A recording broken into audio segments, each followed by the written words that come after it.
With direct grilling, food is placed over the fire and cooked directly by flame and heat. It's the ideal way to cook steaks, chops, burgers, boneless chicken breasts, kebabs, fish fillets, many vegetables, and other quick cooking foods.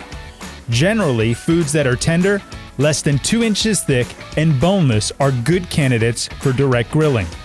Let's get started. Top off and light the Big Green Egg Natural Lump Charcoal. The mix of 100% natural oak and hickory wood ensures an even fire and unmatched flavor.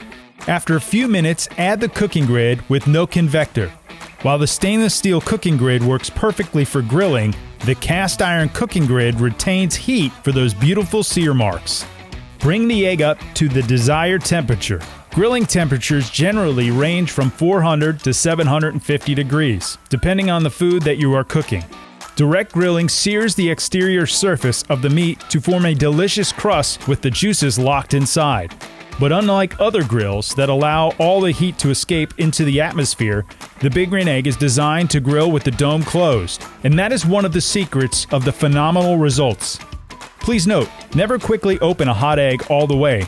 Burping your egg allows air to slowly and safely enter the dome, preventing any flare-ups that could escape from the front towards you. Just raise the lid an inch or two and pause to burp it before raising the dome completely. You should get in the habit of burping your egg, especially if you've been cooking at temperatures above 300 degrees Fahrenheit, as it's always a good idea to let fresh air into the hot egg slowly when you open it.